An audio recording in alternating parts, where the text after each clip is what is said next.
Welcome. Welcome to Switching Reels. I was going to say that.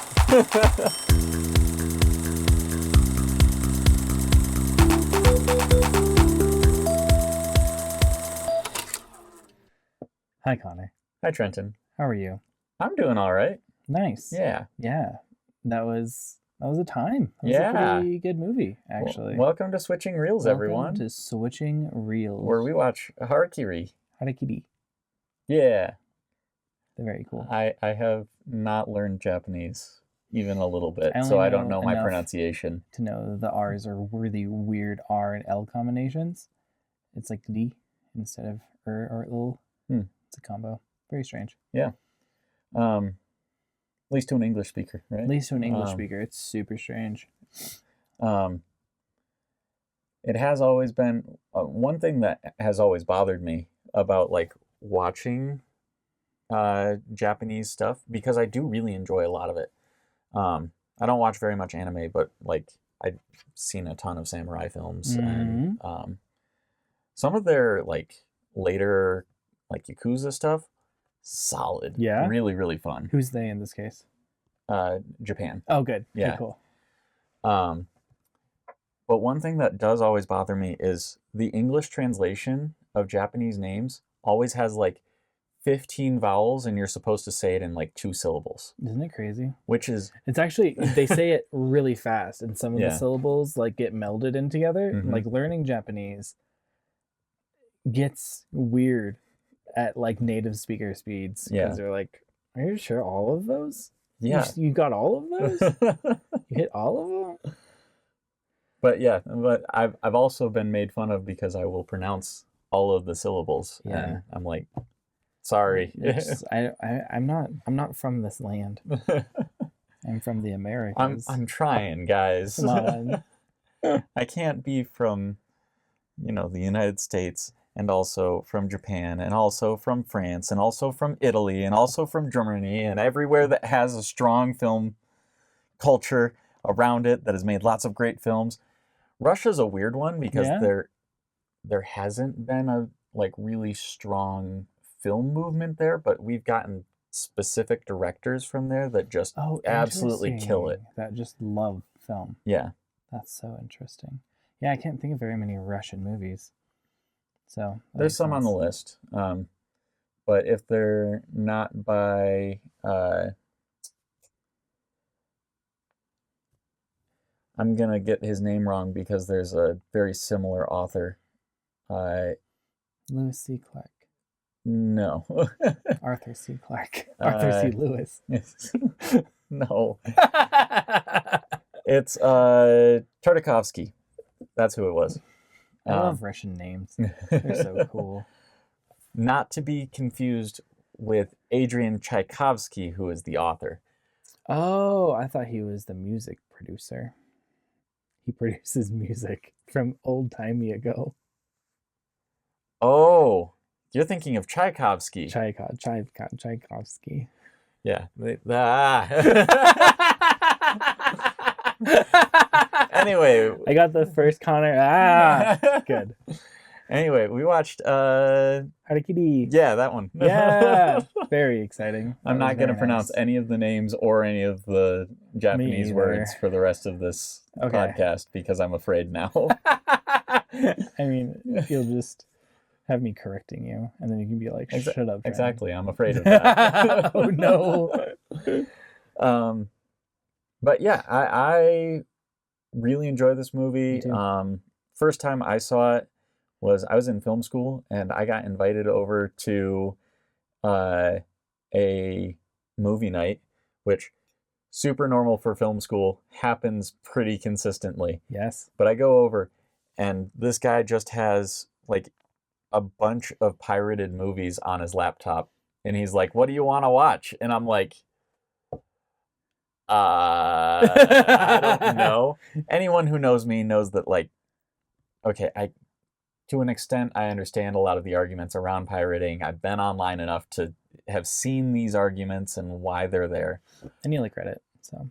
Sorry? And you like Reddit, so I guess most of your Discord at this point.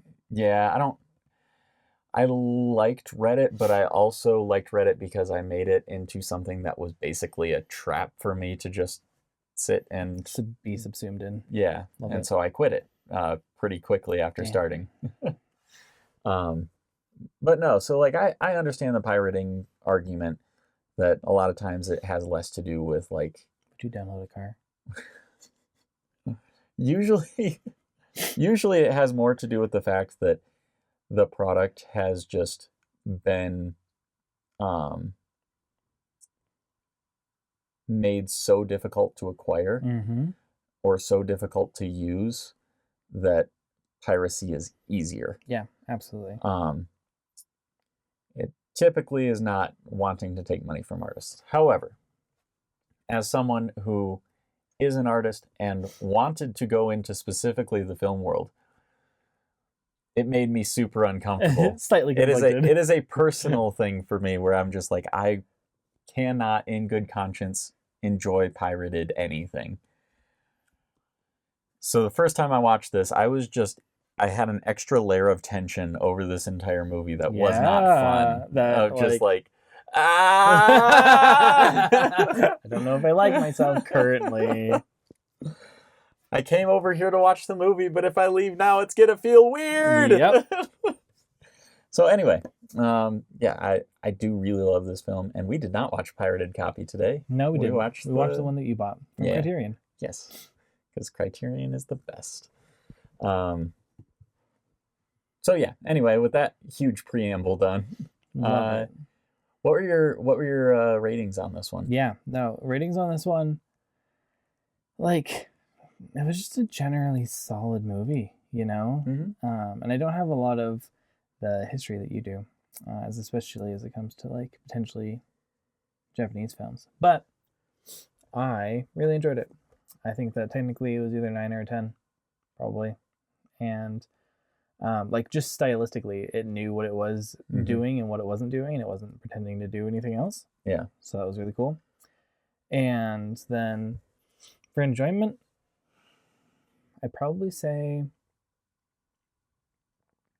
also like probably a solid 9 on that one. Like 8.5 to 9. I'm actually kind of surprised by that. This is a pretty bleak movie for a Trenton to have that high of a rating on. I know. I'm wondering if I'm just in a really good mood tonight. I wonder if I came into it with a like, oh, okay, cool. I can like see more of the world in a happy color. Yeah. Currently. My technical's probably going to be a little harsher on this one. Go. So I'm probably going to land it at about an 8. Yeah, that makes sense. But it's because I have like a long series of nitpicks. And then the like things that are absolutely transcendent about this are the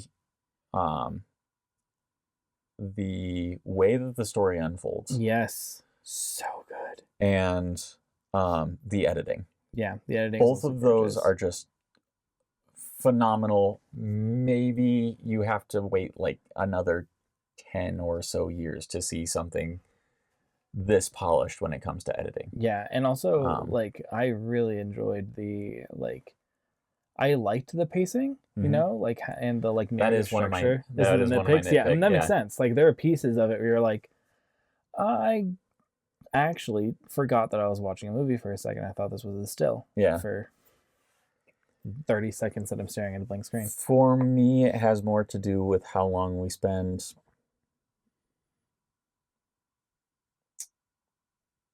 I'm throwing up the spoiler wall real fast. Okay, hey, let's go climb over the spoiler wall. Got my ladder. You've got your door. And yeah. I'm crawling through a window today. Oh, cool. Yeah. Hey, you're joining the cool kids. No. Like, comment, subscribe. Tell us what you want to see more of. Hit the Patreon. We don't have one of those yet. Connor, you're doing that if we're doing it. Just kidding. No, I like Patreon too. So we don't have that yet. If you want a Patreon, please let us know. I think I'll do a Discord before I do a Patreon. Yeah, that makes sense. I might show up to the Discord every once in a while, but I have found that very large Discords are very much not my speed. Ours will not be very large for a very long time. Yeah. And your point is? Okay. So anyway, this side of the spoiler wall, I think we spend a lot of time with the family being sick and Okay. all of that kind of stuff. And I think some of it is supposed to be putting us into our protagonist's shoes Yeah. as he's sitting there waiting and all that kind of stuff. But I think for me, knowing some of what's coming afterwards, I'm Yeah, like, it be a just little more kind of boring. drags. You're like, okay, can we get to the part where he reveals the top knots and Exactly. goes and fights everybody? Like, That's a very cool Yeah. part. And also, yeah, I think and as I would someone- add that. Yeah, sorry. No, that's good. I think as someone coming through this the first time, I do have a like, oh, okay. Like there's been this much time to like really make it hit home, like Mhm. make the feelings hit home Yeah, longer, let them like rise the dough of suspense. yeah. It's great. I also think that we retread quite a bit of ground in dialogue um, by sort of going over the same facts 3 or 4 times sometimes. Yeah. And so some of the dialogue writing specifically makes me go, okay. Tired. I've been here before. Please keep going. And so I think those two probably tie in together. And the last nitpick is there are some shots with the camera where I'm like, that's a really shaky pan or something like that. And There's the pan some, should not be like- that shaky. No, I'm like, oh. So- A little. That's what knocks the points off of technical for me. That makes sense. Yeah, I'm probably a solid 9 at this point then. I need to stop shifting your Nah. this is your what- ratings this around. This is what life goes. This is how life flows. This is what life is. Enjoyment. Man, I feel like I enjoyed this a lot more the first time I saw it. Nice. I think the first time I saw it, I would have placed it solidly at a 10. Yeah. This time, I'm probably sitting at like strong 7 to a late 8. Okay. And again, I think a lot of that's coming from the Boredom. A little bit. yeah, from the pacing. Yeah. And I don't know, I might not be in as good a mood as you are today, so it might just be that I wasn't feeling it. That very much could have been Happens it. occasionally. Yeah, every once in a So- while. You got approximately 2 minutes of sleep last night, so. No, I got more than that. I don't think I saw the 4 o'clock time on my alarm clock. Nice. Yeah, Great. I think I saw all the other ones though. Downvote. Don't like. But yeah, I think that this is, for the most part, very, very well done movie. I would say it's one of the few samurai films that can kind of hold its own with like the Akira Kurosawa stuff. That I think the only one we've seen so far is Seven Samurai. Okay, good. I love Um, Seven Samurai. Yeah. Ugh. And the director of that movie is kind of seen as like the master of samurai films. Nice. And this came out during the same era that he was making a lot of the films that he's known for. Yeah. So yeah, I think I've heard that this guy has a lot of other films that are really, really good, but I haven't seen any of them, so I couldn't say for sure. Totally. I really enjoyed this one. Like comparing it to Seven Samurai, you just get like different vibes and very much different messages that are coming across as like the important parts. Yeah, which is super, super cool. Seven Samurai is very much the warrior honor kind of thing is like front and center through the whole thing. And this is kind of deconstructing a lot of the warrior honor stuff as it goes. Like the idea that the entire thing is a facade that samurai just put on to either save face or it becomes their own pride. Yeah, like that is a central theme to this, and I think a really, really strong one. I love that. There's like a lot of themes of like doing a thing for the right reason. Like because you can have multiple different people do something and have the outcome be the same, but have done it for completely different reasons you can Yeah. like show based off of their consequences. Yeah. And like this is very much a like, hey, here's two different people that are viewing honor and pride a little differently. Well, yeah. Or three different people, like a bunch of different people that Yeah. are all seeing this differently. I would say primarily three of them. Yeah. I would say you have, in order of their reveals, you have son-in-law. Yep. Who is his pride and honor is wrapped up in his family. Absolutely. And how well he takes care of his family. I would say probably has the strongest claim to honorability, at least as I see it. Totally. The second one, his honor is wrapped up in, I would say in his family as well, but it's a different kind of pride in his family. It's not how well he takes care of them. It's doing, it's how he can present himself to his family, right? Because like his entire idea in coming here is like, if I can at least bring them some solace after all of this has passed, then essentially they'll be happy to have me there. Yeah, exactly. Right? Like I at least can go to them without being empty-handed. Yeah. And then you have the last guy. I don't even know if, the Commodore guy. Is it? It's not a Commodore. No, that's very British. It What is it? Because it was a commander. was a counselor. Counselor. Yes. It was counselor. Okay, so yeah, his honor was wrapped up in the institution that he was a part of and having it save face, to the point where he said, start killing members of this and report that they were ill and died of illness. Because they cannot be dishonored and they cannot be beaten in battle. Yep. Those were the two rules. And we got to make sure those rules are followed. Yep. So crazy. Yeah. Yeah, it was really, really good. I like the more slice of life, essentially. Like, hey, here's a... And also there's the theme of like, hey, I was where you are now, but before. Oh, yeah. Like 11 years ago, I was where you were. And then things shifted very quickly. Yeah. And so, like, keep me in mind when that happens to you. Yeah. Yeah. I mean, I think I don't necessarily know enough about what was happening in Japan in 1962. But I can't help but feel like with the amount of Japanese films I've seen that are kind of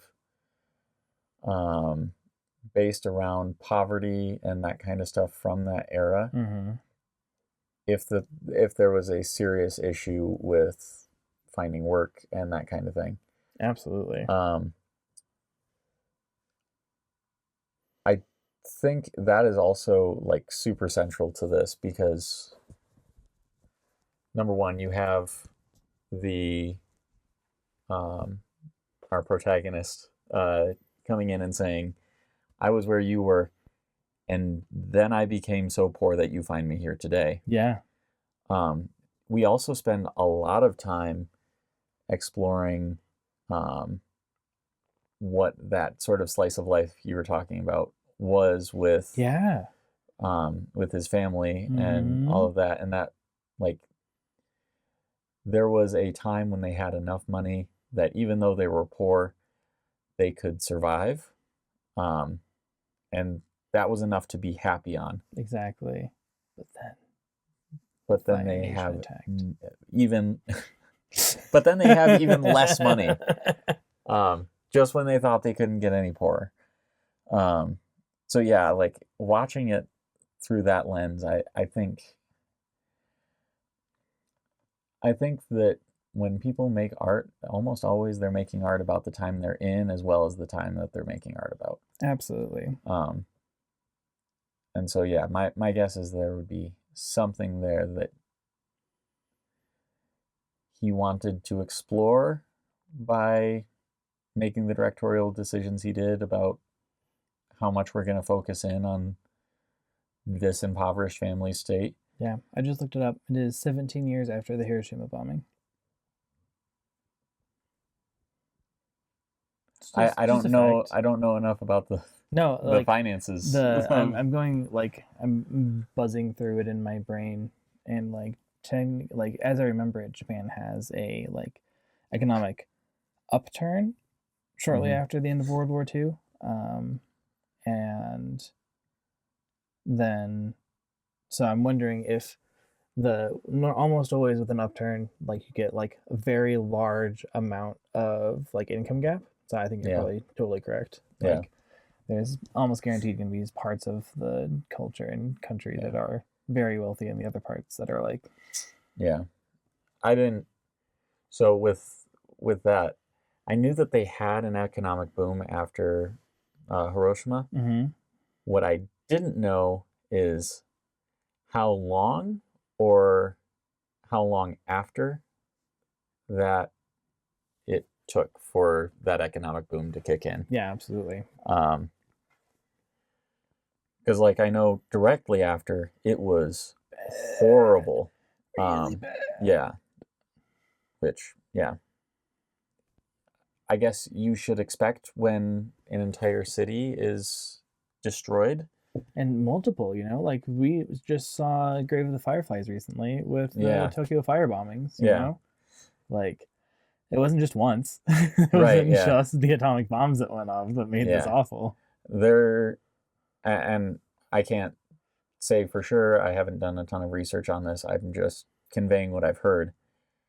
I have heard the argument made that the fire bombings were actually worse. Yeah, I can only imagine. Yeah.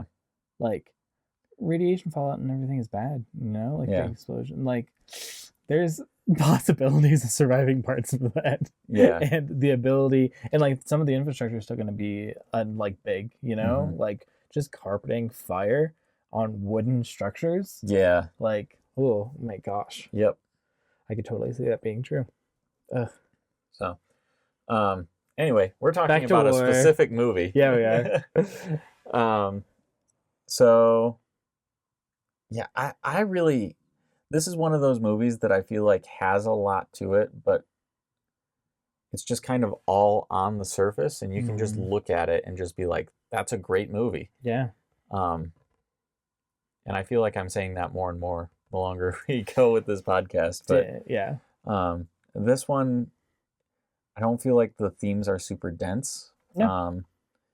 I think the characters, this was something that rubbed me the wrong way a little bit. You have the protagonist, and it feels like everybody else in the story is sort of ancillary to him. Yeah. Absolutely. There is him and his friend. There is him and his daughter. There is him and his son-in-law. Yeah. And it's like him and his antagonist. grandson. Exactly. Right. Well, the antagonists, I would say, are connected to his son-in-law more than that makes sense to him, but that's it. Like, there are very few frames where you don't have him in it, you know, or like things connected to him. Right. Although, if we want to talk standout scenes, the bamboo sword Harakiri, opening is just nuts. It's really nuts. And like, one, my wife would not have been able to watch it, but also two, like they do it. You can't really say that watching someone commit suicide is ever tasteful, but like, it wasn't something where it was like so grotesque that I was like, oh, I have to turn away now. It was just I feel like they managed the like intensity of the situation really well. Well, and I think they did exactly what they wanted to with it, because you kind of have this sense of like, horror, and then it stays there longer than you want it to. It kind of creates a shadow over the entire rest of the movie. Yeah. Which is exactly, I think, what the point was. Exactly. Like, and then, like, I love that being the opening, because then you get to see the rest of the background as we explore Tamagawa? Anyway, the protagonist... Oh, you said his name wrong. Probably. Yeah, I don't know. The protagonist's story. Yeah. Yeah. I will also say, as a modern viewer watching this, if they had not opened with that scene, I probably would be impatient for our protagonist to start the ritual. Yeah, exactly. And I think That's a good point. You get a little squeamish, and you're like, I can wait another 2 hours. Yeah, no, not another one, not another one. Not right now. Let's step back.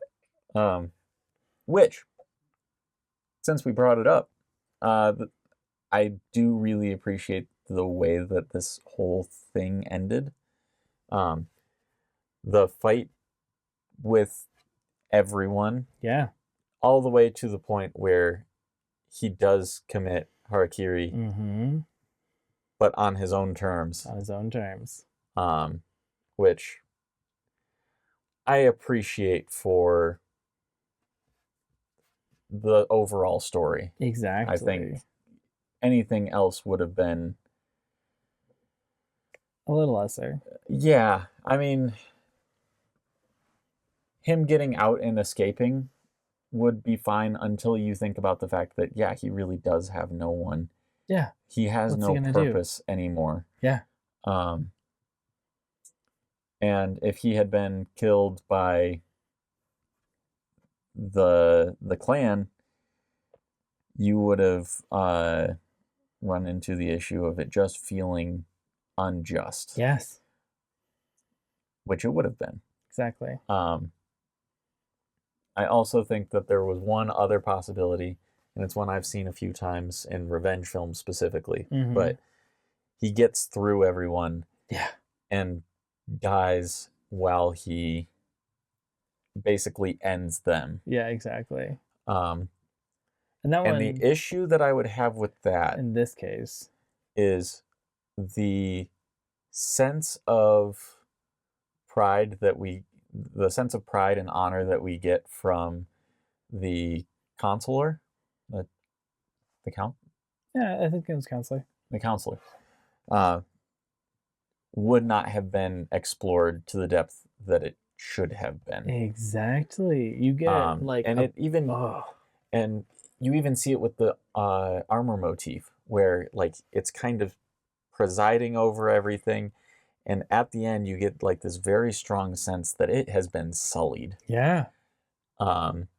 Which is just perfect. So beautifully done. Yeah. Yeah, absolutely. And it also allows for a really good payoff to the promise of the protagonist. Like, hey, if you do, like, it has a really nice cause and effect of like, if you do like have everyone fight me, you will kill me.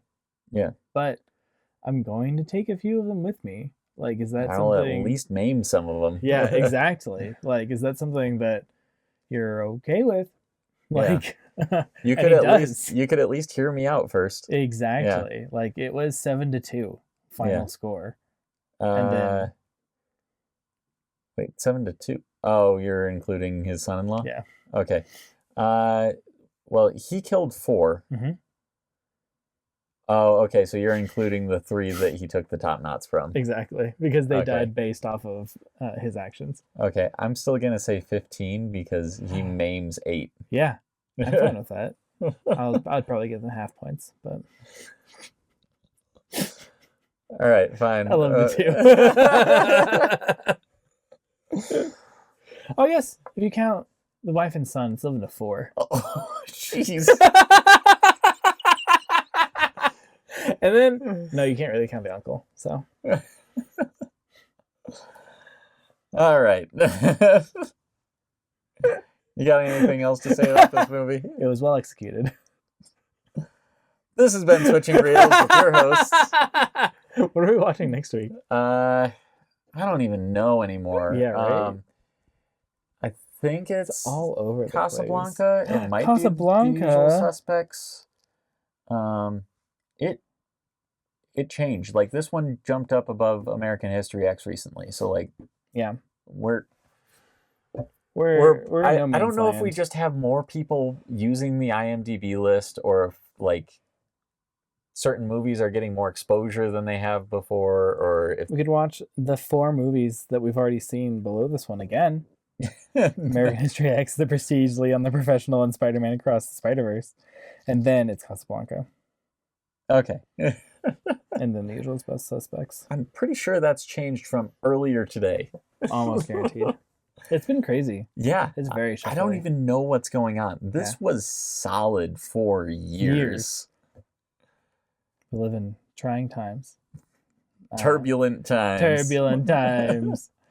And I'll blame the election. That's it. I don't know why, but I will. Everybody's watching movies because of the election. Yeah. Cool. How do we end this?